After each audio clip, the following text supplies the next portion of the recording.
শান্তিপূর্ণভাবে বসে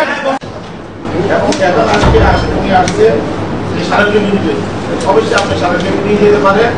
আমরা আমরা কথা বলবো। আচ্ছা আপনি সাইন করেন তাহলে দেখুন সিগনেচার করতে আমাকে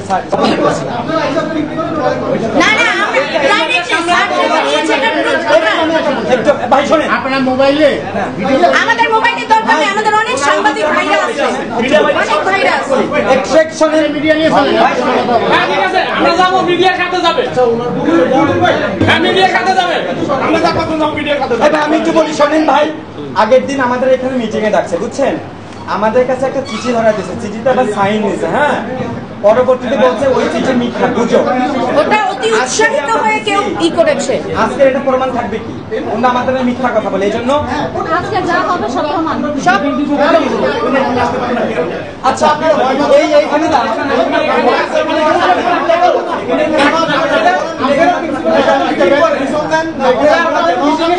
না ভাই পরে কি করবে জানেন, পরে বলবে কি এটা এটা আমি জানি না, এটা অস্বীকার করবে।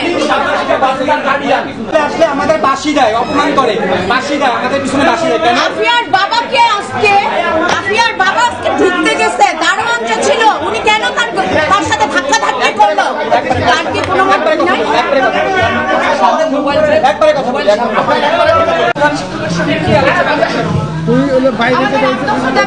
আর স্মারকলিপি দিব আমরা, তারা আমাদেরকে ঢুকতে দিচ্ছে না, ভিডিও ঢুকতে দিচ্ছে না। আমরা আজকে স্মারকলিপি দিতে আসছি। হ্যাঁ আমরা যে 9 দফা দাবি দিচ্ছিলাম 72 ঘন্টা আলটিমেটাম তারা উপেক্ষা করছে এবং সামাজিক যোগাযোগ মাধ্যমে আমাদেরকে নিয়ে কুরুচিপূর্ণ মন্তব্য করছে। আমরা এটা জবাব চাইতে আসছি। এই জবাব সামাজিক যোগাযোগ মাধ্যমে আমাদের নিয়ে চরম রকমের কুরুচিপূর্ণ বক্তব্য দিচ্ছে, বলতেছে আমাদের কান্না নাকি মায়া কান্না, আমরা এতদিন ধরে কি আচ্ছা আমার বাচ্চা মারা গেছে আমি কি বিচার চাইতে পারি না? আমরা নাকি মায়া কান্না কাঁদছি, আমাদের বাচ্চাগুলো পুরো ছাই হয়ে গেছে।